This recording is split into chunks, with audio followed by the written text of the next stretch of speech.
안녕하세요. 안녕하세요. 선문대 이원삼입니다.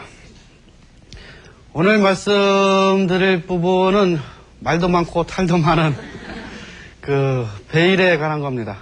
즉 무슬림 여성들이 이 베일을 다 쓰고 다니는데 이게 아랍어로는 히잡입니다. 이 히잡을 쓰고 다니는 거 도대체 왜 쓰냐 답답하게 라고 말씀들을 하시죠. 근데 히잡을 쓰면 답답한가요? 여러분들은 안 쓰다 쓰니까 답답하시겠죠. 이 히잡을 쓰고 다니면서 불편하다 안 불편하다는 그건 우리식의 개념입니다. 그 사람들처럼 뭐 습관이 됐고 그다음에 아니면 그렇게 뜨거운 여름에 햇빛 가리는 쪽으로 쓴다고 하면은 아마 불편한 거 별로 모를 겁니다. 저도 안 써봐서 모르겠습니다만 근데 이제 남자 입장에서는 좀 보면은 그 히잡을 써놓고 다니면은 예쁜지 안 예쁜지를 몰라서 잘 그게 조금 문제가 있는데 히잡도 그 종류가 여러 가지가 있거든요. 이것도 패션이에요. 이렇게 반투명된 것도 있고 아니면은 이렇게 얼굴은 내놓고 이 머리만 이렇게 가리는 것도 있고 그다음에 아예 안 보이는 천으로 이렇게 두꺼운 천으로 이렇게 가리는 것도 있고 눈만 이렇게 나오게 그런 것도 있고 뭐 그건 요즘에 뉴스 같은 데서 아프간 같은 나라 그런데 이제 그렇게 돼 있는 데는 뭐 얼굴을 전혀 알 수가 없죠. 그런데 이게 반투명으로 이렇게 돼 있는 데는 신기하게 그게 더 이쁩니다. 처음에 가서는 저도 그거 구별 못 했거든요. 뭐 보고 싶다는 거야? 그랬더니 좀 몇 년 지나 보래요. 근데 그 몇 년 지나니까 진짜 그렇더만요. 그래서 저는 이 백화점이나 이런 데보다 시장을 자주 가요. 시장 가면 이게 워낙 사람들도 많이 있고 그다음에 여자들만 주로 많이 다니는 가게들이 있어요. 보석 팔고 이러는데 거기 주로 여자들이 많거든요. 근데 저는 이제 외국인 신분이니까 뭐 그런데 드나들어도 상관이 없거든요. 뭐 제가 거기 보석 사러 가겠습니까? 히잡 안에서 비치는 그 얼굴이 어떻게 생겼나를 보러 가는데 그렇다면은 밖에서 보는 거하고 안에서 보는 거하고 차이가 있다는 것을 인정한다 하더라도 왜 남자는 안 쓰고 여자만 쓰냐 그럼. 그러니까 남녀 간의 평등이라고 하는 것이 평등하다고 얘기는 했지만 뭔가 그래도 남녀 간에 어떤 다른 뭐가 있지 않느냐. 그런 것을 말씀하시는 분들이 상당히 많이 있어요. 그럼 먼저 이 사람들이 사상, 즉 종교 이쪽에서는 남녀 관계를 어떻게 보는가 하는 부분을 잠깐 말씀드리고 실생활에서 그러면 또 어떻게 이것이 관습화되어져 있는가를 한번 살펴보려고 합니다. 이건 유일신 종교라고 했었죠. 그리고 기독교처럼 하나님 이후에 아담, 하와, 그리고 아브라함, 모세 이게 다 똑같은 개념들이거든요. 그런데, 이 유일신 종교에서는 타락의 원인이 어디에 있느냐면 아담과 하와 거기에서 여자한테 있어요. 하와가 아담을 유혹해서 원죄를 지었다. 이렇게 돼 있는데 이슬람 쪽에는 이 부분이 없습니다. 그러니까 타락의 원인이 하와라고 하는 부분이 없어요. 그러니까 사탄이 이 최초의 인간을 이렇게 유혹하는데 이 둘을 다 유혹합니다. 그래서 공동으로 그 죄를 저질러요. 그래서 처음부터 아예 타락의 원인이 여자다라고 하는 이런 부분들이 나와 있지 않아요. 그리고 일부에서는 여자의 임신과 출산의 고통이 그거에 대한 벌이다 이렇게 주장하는 데도 있는데 이슬람 쪽은 아예 이 부분이 없습니다.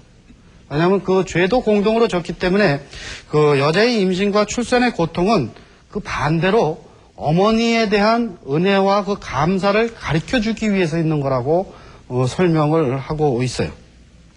그래서 일부에서는 이슬람 쪽에서도 이 출산 중 사망하는 어머니들을 순교자 대열에 집어넣는 경우도 있습니다.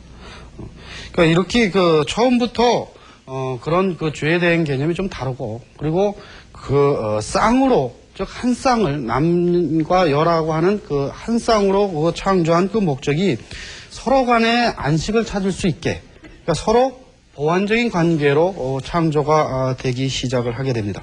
그래서 남녀 공동으로 그 사회와 가정을 꾸려 나가야 된다는 거죠.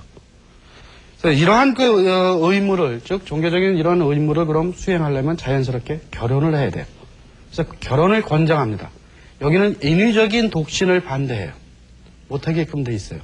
무슨 특별한 사정이 있어서 하는 경우는 어쩔 수 없는 거지만, 그렇지 않은 보통 때는 서로가 보호자고 협력자이기 때문에 결혼을 통해서 그것을 이룩하려는 거예요. 이건 하나님의 뜻이라는 거죠. 그리고 자식들을 낳아서 번성하라, 이렇게 되어져 있습니다. 그러다 보니까 이런 결혼이 사회적인 의무뿐만 아니라 이제 종교적인 의무로까지 나타나는데, 그럼 처음부터 이렇게 평등 사상이 있는데 이게 어떻게 해서 그러면 여자한테만 히잡을 쓰느냐 하는 부분들을 들어가면은, 사회 규범에서 나타나는 이런 그 평등 사상을 보면요, 모든 의무나 권리 면에 있어서 남녀가 똑같습니다. 다른 게 없어요. 그러니까 가령 그 결혼할 때 보면은 여자들은 자기 권리를 주장할 의무가 있어요. 그러니까 결혼할 때 그 사인을 받는다고 그랬죠? 그러니까 그때 여자가 참석해서 스스로 사인을 해야 돼요. 그리고 나 이거 못하겠다 그러면 그 결혼 절대로 못해요. 그러니까 그렇게 그 자기 견해를 밝힐 그런 그 권리가 있고, 그 다음에 결혼한 이후에 그 이름을 남편의 성을 따르는 그런 것도 없어요. 그 다음에 이혼한 여자들은 뭐 재혼을 금지한다든지 이런 게 아예 고대서부터 없습니다. 뭐 지금은 이런 게 뭐 당연한 거지만, 이혼하고 나서 다시 재혼한다 뭐 이런 게 당연한 거지만, 이게 7세기, 8세기 이런 때는, 이혼한 여자들, 아니고 재혼 금지 이런 건 상당히 여러 군데서 많이 있었거든요. 근데 이게 처음부터 여기는 그러한 제도 자체가 존재하지 않고 있고, 그 다음에 재산권과 상속권을 보장하고 합니다. 즉, 여성의 평등이라는 것을 그냥 선언적으로만 한 것이 아니라 그 여성의 그 권리를 지키려면 결국 여성이 자기의 힘을 가져야 되거든요. 그게 바로, 그러기 위해서 재산권을 갖고 있고, 그 다음에 상속할 때도 이 상속분을 남자하고 같이 받게끔 되어져 있어요. 이건 뭐 지난 시간에 한번 말씀드린 적이 있습니다. 또 거기에 따른 의무사항도 똑같습니다. 그럼 종교적인 의무라면 뭐 예배 보고, 단식하고, 하지 순례 가고, 자카트 내고, 이런 것들이 전부 남자와 똑같습니다. 그러니까 이런 평등 사상 때문에 바로 말씀드렸던 것과 같이 이쪽 지역에서 여성 대통령이나 수상이 나올 수 있는 기반이 되었다는 거예요. 우리는 남녀 평등이라고 되어져 있는 이 사회에서도 아직 여자 대통령이 나오려면은 상당히 좀 시간이 많이 걸릴 걸로 지금 예상들을 하는데, 이 지역, 오히려 여성이 차별받고 있다고 우리가 일반적으로 생각하는 이 지역에서 이런 그 대통령이나 수상이 나올 수 있었던 것은 기본적으로 이런 사상들이 있었기 때문에 가능해요. 물론 그분들은 자기 부모나 이런 후광도 많이 받았지만 그 후광만 있다고 해서 되는 건 아니거든요. 이런 사상을 기본으로 해서 나타나기 시작을 하게 되는 거죠. 그런데 이 평등론은 다른 시간에서도 말씀드렸으니까 이렇게 간단히 넘어가는데요. 이 평등하긴 한데 이제 차이점이 이제 나타나기 시작을 합니다. 평등하지만 다르다는 것은 인정해야 된다 이거예요. 즉 생리적으로 다른 부분은 인정할 수밖에 없다 이거예요. 남자 신체하고 여자 신체는 같지 않죠. 즉 인위적인 평등은 없다는 거예요.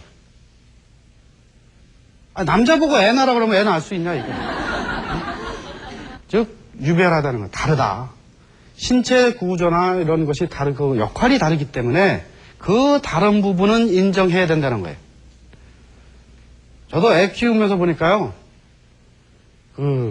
내가 아무리 그 애를 좀 이렇게 깐나이 했을 때 좀 돌보려고 해도 그거 자기 엄마가 하는 것보다는 아무래도 못하더라고요. 그러니까 그런 부분들을 인정을 해서 기본적으로 여자들이 애 낳고, 그 다음에 그 아이를 키우고, 이런 건 기본적으로 여자 몫이고, 그 다음에 그 외에 또 이제 밖에 가서, 이제 그 옛날에는 이제 사냥하고 이런 건 남자 몫이다. 이 개념서부터 일단 출발을 합니다. 그래서 이 모든 의무면에 있어서 종교적인 면을 먼저 따져보면요. 재산권하고 상속권을 준다고 했었죠. 그 받는다는 면에 있어서는 똑같습니다. 근데 그 액수가 달라요. 재산권은 자기가 갖고 있는 거 그건 같아요. 거기서 제가 공부 마칠 쯤에 교수 친구가 있었는데, 이제 그 친구가 이제 먼저 졸업해서 이제 교수가 된 사람이 있었는데, 이 친구가 가끔 가다 저 만나면 자기 그 부인에 대한 불평을 해요. 둘이 맞벌이 부부였었어요. 맞벌이 부부인데, 애 이제 등록금 내고 막 이럴 때, 사립학교 다니면 그 등록금을 내야 되는데, 그 등록금 돈이 없는데, 그 등록금을 부인이 안 주는 거예요. 이거 내 건데 왜 네 돈으로 하지? 왜냐면 기본적으로 가정을 꾸려나가는 의무가 남자한테 먼저 있어요. 그러니까 이제 불평불만을 터뜨리다가 그러고서 헤어지고서 며칠 있다 만났어요. 그래서 야, 그 등록금 어떻게 했냐 그랬더니 그 마지막 날 부인이 줬대요. 그래서 이제 그걸 해결을 했다고 그랬는데, 근데 기본적으로 자기는 물론 이제 부부가 합심해서 해야 돼요. 근데 이제 부인이 나 못하겠다 이거 내 돈이다 그러면 그거 어쩔 수 없어요. 그 다음에 이게 재산권도 그렇지만 상속을 받을 때도 그래요. 이 상속을 받을 때 받는다고 할 때는 똑같지만, 그러니까 가령 이거는 상속액은 그 가족 구성원에 따라 약간 차이가 있습니다. 근데 기본 원리는 남자가 1이라고 하는 숫자를 받으면 여자는 여기가 반인 2분의 1을 받습니다. 근데 이건 그럼 불평등한 거 아니냐 얘기할 수 있죠. 그죠? 근데 저는 차라리 제가 이거 받았으면 좋겠어요. 왜냐면요, 남자가 받는 1이라고 하는 숫자에는 자기 가정을 책임질 의무가 있어요. 근데 여성이 받는 2분의 1은 그 의무사항이 없습니다. 철저하게 여성목이에요. 그거 뭐 갖다 버리든지 뭐 하든지 아무도 간섭 못해요. 여자 스스로 판단해서 쓸 수 있게끔 돼 있어요. 판단을 잘해갖고 남편을 주면 좋은데 안 줘도 할 말 없는 거예요. 이것은 그러니까 기본적인, 아까 말씀드린 기본적으로 남자라고 하는 것은 가정의 어떤 틀을 유지하기 위해서 하는 그 부분을 책임지는 그 의무를 부과하는 대신에 돈을 좀 더 준다는 거죠. 그리고 어머니에 대한 부분을 좀 많이 강조를 하는데요. 그래서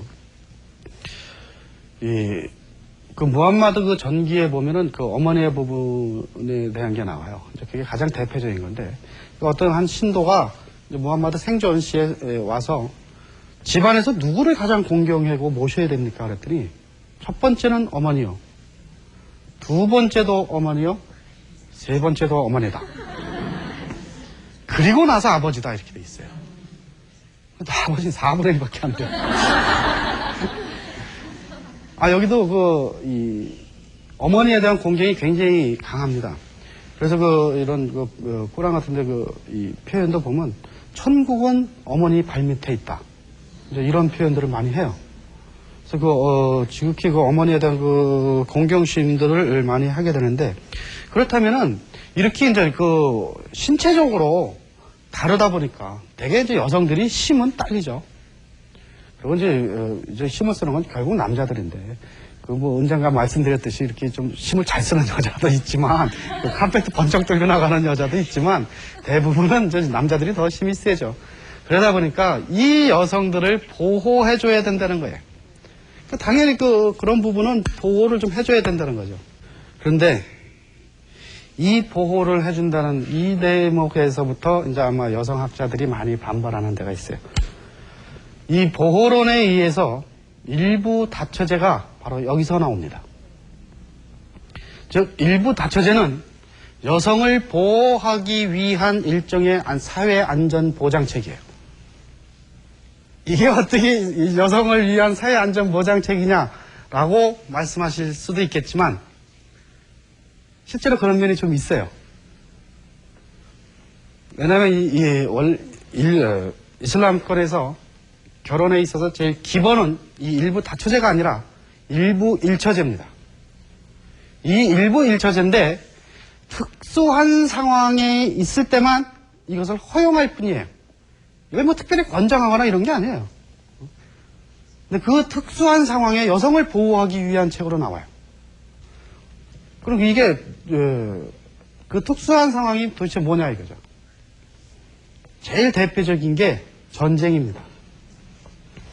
전쟁이 일어나면은 누가 많이 죽죠? 남자가 많이 죽죠. 그 다음에 젊은 남자들이에요.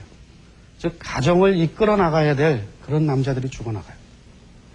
그럼 남자가 없으면은 그 집안은 누가 먹여 살립니까?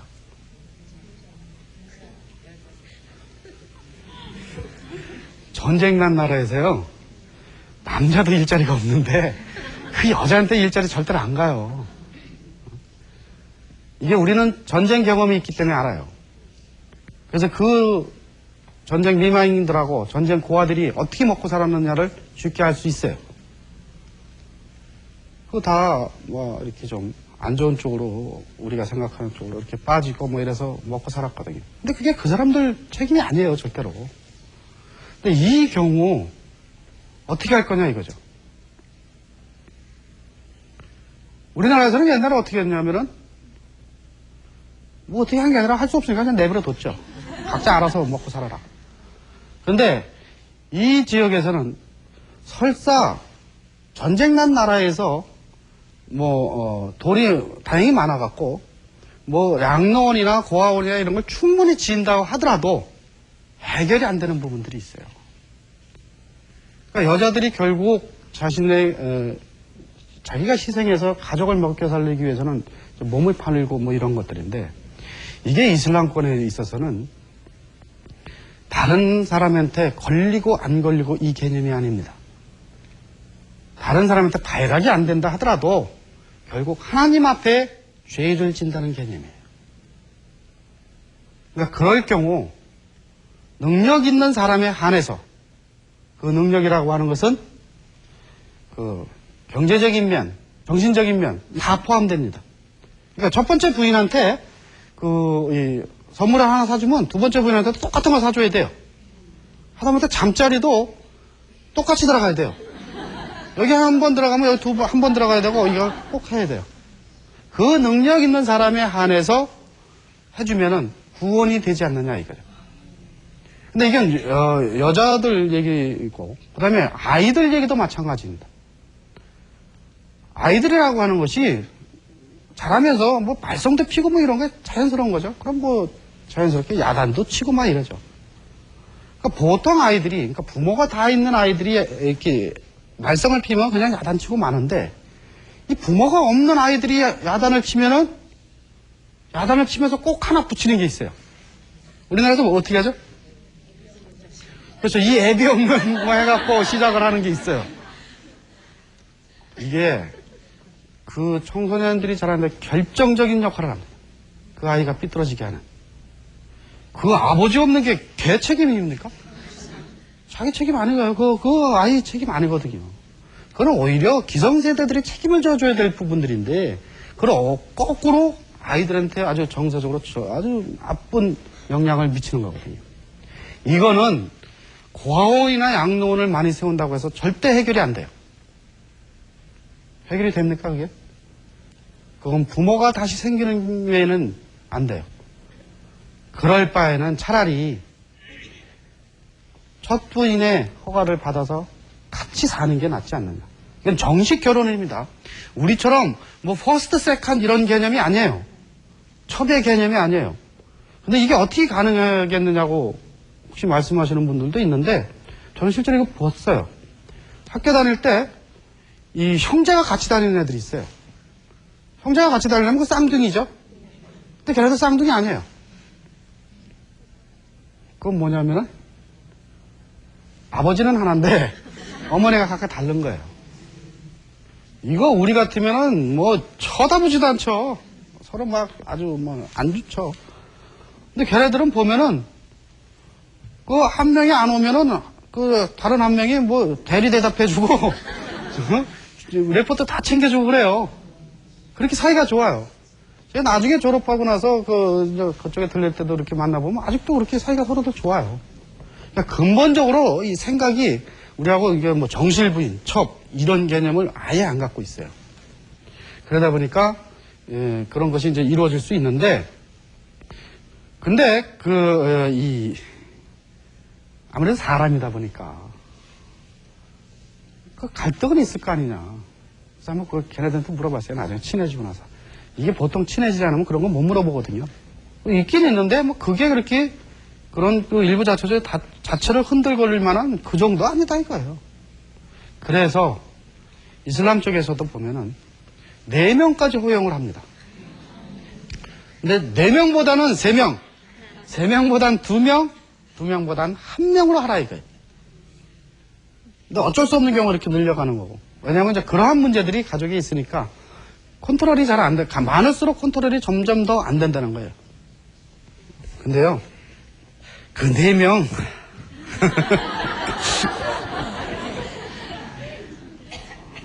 저 같으면 해라도 못해요. 1명도 힘들어 죽겠는데.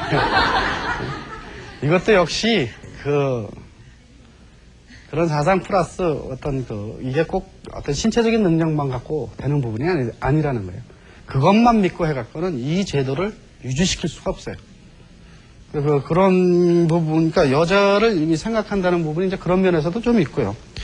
그 다음에 또, 이제 전쟁 외에 이제 다른 예로 또 뭐가 있느냐면 이제 갈수록 조금씩 이제 이게 골치 아파지는 이런 부분들인데요. 가령 애를 못 낳는다. 이 경우. 그러니까 자기 자식을 보고 싶은데 애를 못 낳는다 할 때 가장 좋은 방법은 뭐냐면은 애는 무슨 애냐. 그냥 우리끼리 재밌게 살자. 그리고 되면은 그냥 입양이나 해서 살자. 이게 가장 좋은 방법이에요, 거기도. 근데 인간인 이상 그래도 나는 내 빛을 보고 싶다. 라고 생각할 때는 어떻게 합니까? 여러분들 부모님 세대도 아들 못 낳으면 어떻게 했죠? 네? 쫓겨나요? 그러니까 여기서도 이혼하면 이혼할 수 있어요. 근데 이혼이 허락이 됩니다. 이슬람권에서는. 근데 그 애 못 낳는 것 때문에 이혼을 한다면은 그 여자 다른 데 가서 애 낳을 수 있느냐 이거예요. 물론 그런 경우도 있지만 대부분 아니거든요. 그럼 그 애 못 낳는 그 여자들 입장에서 보면 이건 너무 잔인한 거 아니냐 이거예요. 그러니까 우리 부모님 세대 또 보면은 이혼은 안 하는 대신에 애 못 낳으면 큰 소리도 못 치잖아요. 그럼 우리나라가 굉장히 심했거든요. 지금은 뭐 안 그렇습니다만은. 안 그런지 잘 모르겠지만. 근데, 알아서 하라, 이거였었죠. 그래서 밖에 나가갖고 아이만 들여오죠. 이게 주로 우리나라 연속국 주제입니다. 이게 이슬람 쪽에서 볼 때는 하나님 앞에 이미 성범죄를 저지른다는 거예요. 그 남편 물론이고 상대해준 여자. 그 다음에 그걸 알면서도 모른 척 해야 되는 그 부인. 오죽하겠어, 속이. 차라리 그럴 바에는 공식적으로 한 명 더 데려다가 정식 결혼을 해서 거기서 애를 낳으면 될 거 아니냐. 그러면 본부인도 이혼 안 당하고 뭐 두 번째 부인도 애 낳고 살고 차라리 이게 더 합리적이지 않느냐 하는 논리예요. 그런가요? 네? 그래서 우리나라는 뭐 일부일처제니까 이게 안 되지만 만일 된다 그러면은 그리고선 여러분들이 애를 못 낳는다고 하면은 하시겠어요? 안 해요? 근데 이제 이런 부분이 있고 또 하나가 뭐가 있냐면은 좀 몇 가지 그냥 유명한 사례만 제가 들려드리는 겁니다. 가령 여자분이 못된 병이 걸려서 오랫동안 병석에 누워 있다 이래요. 그런 경우 많이 있거든요. 이 경우도 이제 가장 좋은 방법은 남편이 뭐 사랑하는 부인이 아파서 누워 있으니까 내가 그 사랑하는 부인을 위해서 병간호도 하고 그러면서 돈도 벌고 그래서 빨리 나라 뭐 이렇게 하면서 사는 게 가장 좋은 거예요. 근데 이게 이제 몇 년 되다 보면 긴병 후에 효자 없다고 이게 진짜 힘들거든요. 그 경우 더군다나 이제 성 문제 같은 경우 남자의 성 이슬람 쪽에서는 바로 이 부분을 치유하는 겁니다. 집 밖에 나가서 몰래 한다 하더라도 그리고 설사 부인이 모르고 아무도 모르게 한다 하더라도 이미 하나님 앞에 죄를 진다는 거예요. 이게 이슬람 문화권을 바라볼 때 그 기준 촉도가 어딨냐를 보셔야 돼요. 인간과 인간관계 물론 중요하지만 여기를 기준으로 해서 법이 세워지는 거 아니에요. 하나님하고 인간의 관계 여기가 가장 중요한 지점이에요. 아무리 몰라도 하나님은 다 아시는 분들이니까. 그러니까 그 몰래 하는 게 이미 하나님 앞에 성전 범죄를 저지르고 있다 이거예요. 그 남자 물론 상대해주는 여자 물론. 그리고 그 이제 결혼 생활 뭐 하시니까 아시겠지만 그 아무리 몰래 해도 다 알죠. 네? 그러니까 아파서 누워 있는 것도 서러워 죽겠는데 남편이라고 또 그러고 다니면은 그거 오죽하겠어요. 그건 진짜 그 아파 누워 있는 그 여자한테 너무나 잔혹한 짓이라는 거예요. 그건 인간으로서 할 짓이 아니라는 거예요. 근데 이 경우 그럼 이런 경우 어떻게 하시겠어요? 이 경우는 받아들일만 합니까? 받아들여야 돼요? 그렇다면은 지금 이런 것들을 보면은 나름대로 이유가 있어요. 근데 도대체 뭐가 문제가 될까요? 지금 제가 설명드린 이 부분은 좋게 받아들여주면은 괜찮은 제도라고 생각되는 부분이 있어요, 분명. 근데 뭐가 문제입니까? 왜냐면 이 일부 다처제가 외부에서도 굉장히 비난에 대하지만 자체 내에서도 얘기들이 많거든요. 도대체 뭐가 문제가 돼서 그럴까요? 예? 여자의 평등권이요? 평등하게 돼 있어요. 왜냐면 그 첫 번째 부인이나 두 번째 부인이나 세 번째 부인이나 의무나 권리면에 있어서 똑같습니다. 첫 번째 부인이라고 해서 돈 더 많이 주지 않아요. 아니면 유산 더 많이 가지 않아요.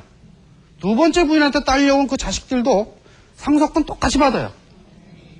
전혀 구분 없어요. 문제는 뭐가 아니냐면은 문제는 역시 남자들이에요. 분명히 나름대로 이유가 있어요. 그런데 이 제도를 돈 있고 권력 있으면은 자신의 성욕 채우는 데 써먹어요. 그러니까 이런 특수한 상황이 아닌데 전쟁이나 뭐나 이런 특수한 상황이 아닌데도 불구하고 돈이 있으면 한다 이거예요. 바로 이 부분이 비판받을 부분들이에요. 이 일부 다처제를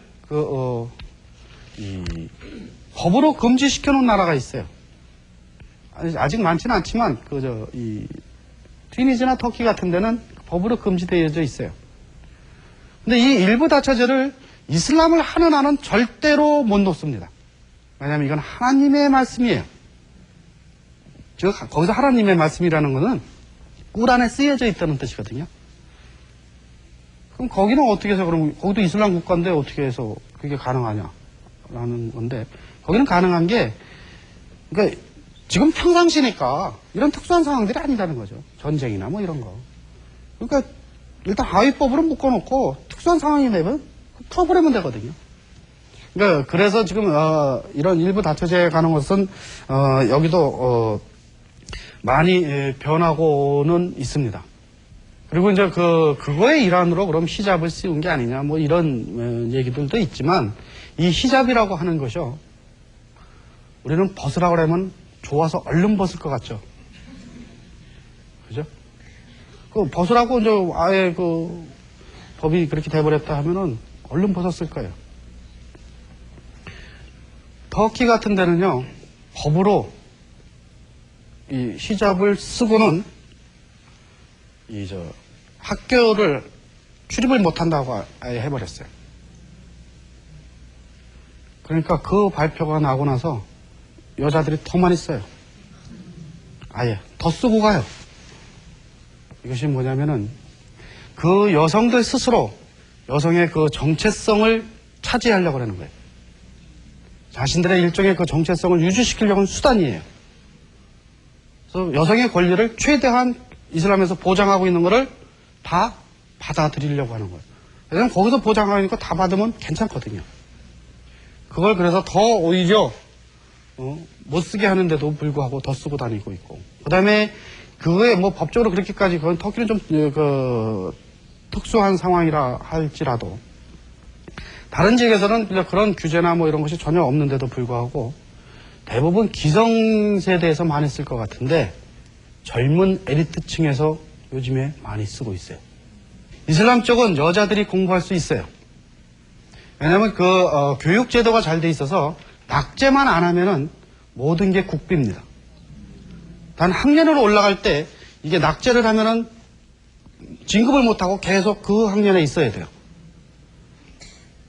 그래서 꼭 부모님이 돈을 안 줘도 공부시킬 수 있거든요. 그래서 지금 현대의 여성들은 보면 여자들이 더 많이 공부합니다. 그리고 실제로 이제 관공서나 이런 데는 여자들이 더 많이 근무를 하고요. 물론 일부 나라들은 여자들이 취업 자체가 금지되어 있는 나라들도 몇 있습니다. 근데 그건 몇 개 되지도 않아요. 이제 그런 나라에서도 이제 변화가 일어나고 있죠.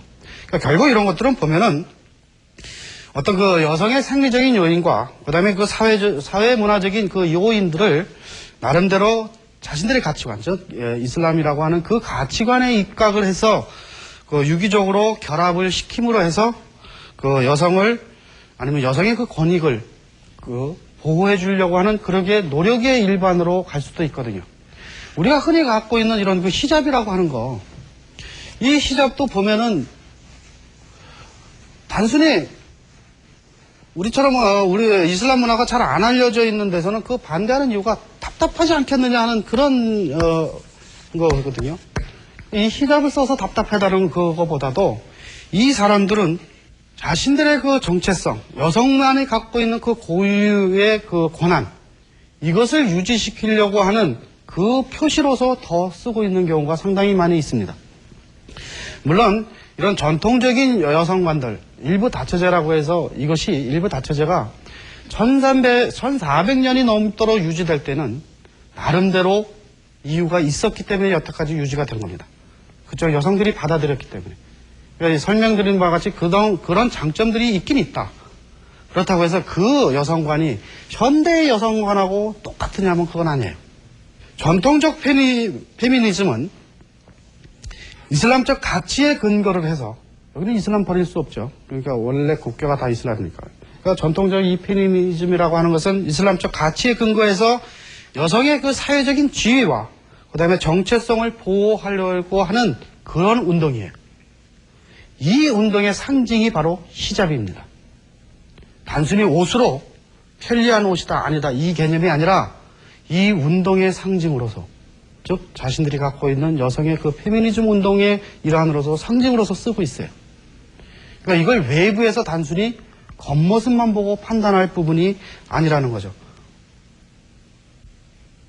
물론 그렇지 않은 나라들도 있어요. 그렇지 않은 나라들은 남성적으로 흐르는 그 분위기 때문에 남성의 어떤 그 욕심이랄까 그런 것 때문에 억지로 쓰는 지역도 물론 있습니다. 그런 지역에서는 여성의 활동이 극히 제한적으로 이루어지는 데도 있어요. 근데 그런 부분들도 역시 보면은 그건 외부에서 어떻게 해줄 수 있는 상황들이 아니에요. 그걸 물리적으로 억지로 이건 여성복이니까 너희들 남자들은 이 여성한테 줘야 된다라고 얘기를 해서 해도 주지도 않겠지만 억지로 그렇게 한다고 하면 결국 충돌밖에 안 일어나요. 이건 그 지역에 살고 있는 여성들 스스로가 자신들의 몫을 찾을 수 있는 그 목소리를 내므로써 가능해요. 이것이 그냥 싸우려는 소리가 아니라 그 현실과 어떻게 조화를 이룰 것이냐 하는 거예요. 그런 운동들을 끊임없이 지금 이슬람권에서 이루어지고 있어요. 실제로 일부 다처제 지금 현대화되어져 있는, 즉 개방되어져 있는 그런 지역의 젊은 층에서는 5%도 안 돼요. 그리고 이 지역에서 또 급격하게 이혼율이 늘어나고 있습니다. 이슬람은 이혼을 허락하고 있습니다. 그러니까 하나님이 가장 증오하면서도 허락한 게 이혼이라고 돼 있어요. 그런데 이 이혼율이 왜 급증하느냐는 거죠. 물론 여러 가지 요인들이 있죠. 도시화가 되면서 우리는 뭐 많이 겪었기 때문에 쉽게 알 수 있는 거지만 도시화가 되면서 자본주의 체제로 되면서 이제 그런 물질적인 문명들이 들어오면서 또 이혼율이 급증하기 시작을 하게 되죠. 그러니까 여기서 자꾸 전통적인 그 페미니즘에서 얘기하는 것은 바로 뭐냐면은 그런 식의 여성의 자유는 아니다는 거예요. 우리 가치관을 바탕으로 해서 여성의 자유와 해방을 얻어내야 된다는 거죠. 그 상징으로서 히잡을 쓰고 있어요. 물론 이 운동이 성공을 할지 안 할지는 저도 모르겠습니다. 근데 이것은 외부에서 보고 니네들 성공했다 안 했다를 판단할 그런 문제가 아니에요. 그 지역에 살고 있는 여성 스스로 우리가 성공을 했다 안 했다를 스스로 판단할 수밖에 없어요. 그 판단을 보고 우리는 그 사회가 어떤 식으로 흘러갈까를 읽는 수밖에 없고요. 그래서 여러분들이 이 지역의 여성을 볼 때 물론 우리 입장으로 보면 굉장히 불합리하고 안 좋은 부분도 있고 그건 사실입니다. 그렇지만 그것을 감수하는 여성들이 그것을 겪고 있는 여성들이 어떤 심리 상태로 받아들이고 있는가 이 부분도 우리가 읽을 수 있어야 된다고 고맙습니다.